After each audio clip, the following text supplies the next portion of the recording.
નમસ્કાર વિદ્યાર્થી મિત્રો, પૃષ્ઠફળ અને ઘનફળનો 3 અથવા 4 માર્કમાં પૂછાતો દાખલો.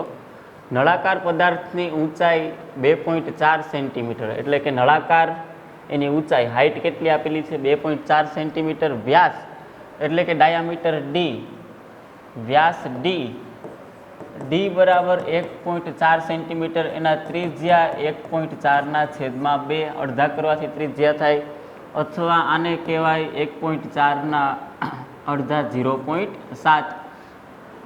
તેમાંથી તેટલી જ ઊંચાઈ અને વ્યાસવાળો એક શંકુ કાપી લેવામાં આવે તો વધેલા પદાર્થનું પૃષ્ઠફળ શોધો.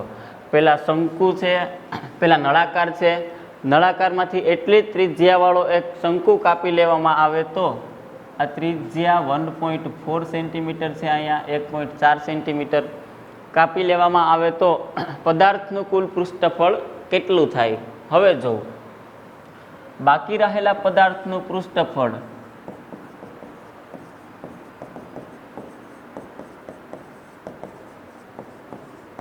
સૂત્ર અહીંયા લખું. સૌથી પહેલાં આપણે પૃષ્ઠફળ એટલે કલર કામ કરવાની વાત થઈ, તો સૌથી પહેલાં આપણે કલર કરશું નળાકારની ધાર ઉપર.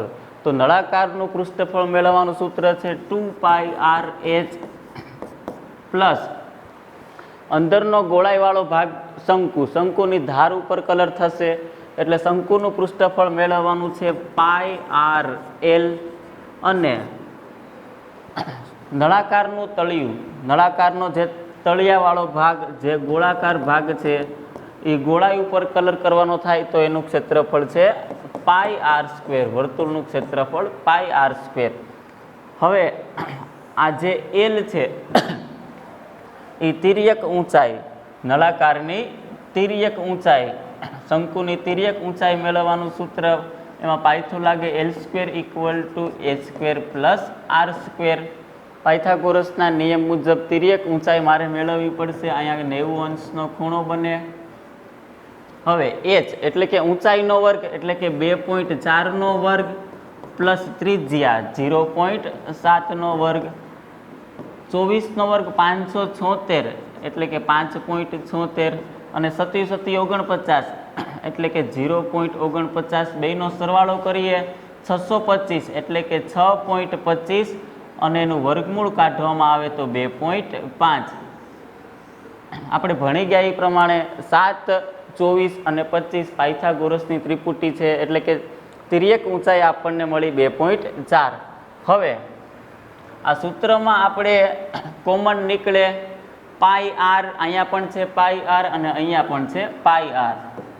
πr કોમન નીકળે તો અહીંયા વધે 2h પ્લસ πr કોમન નીકળી જાય. અહીંયા તિર્યક ઊંચાઈ l πr² છે, r² માંથી એક r નીકળી જાય અને બીજો r વધે.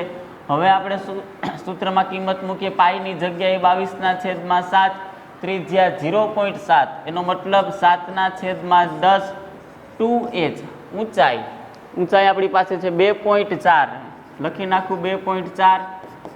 l એટલે કે તિર્યક ઊંચાઈ આપણને મળેલી છે 2.5, અને પ્લસ ત્રિજ્યા એટલે કે 0.7.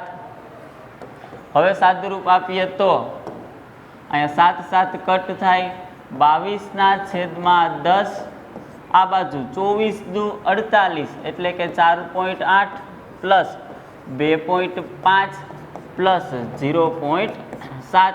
આનો સરવાળો કરવામાં આવે તો 7 ને 5 12, 12 ને 8 20, 20નું 0 વધી પડી 2, 2 ને 2 4, 4 ને 4 8, 8.0 એટલે કે પૂરા 8. તો 22/10 ગુણાકારમાં કેટલા આવ્યા 8. હજી આગળ સાદુરૂપ આપીએ, બંનેનો ગુણાકાર કેટલો થાય તો 8 દુ 16 વધી પડી 1, 8 દુ 16 ને 1 17, 176/10, અને એક મીંડું હું કટ કરું તો 17.6 સેન્ટીમીટર સ્ક્વેર.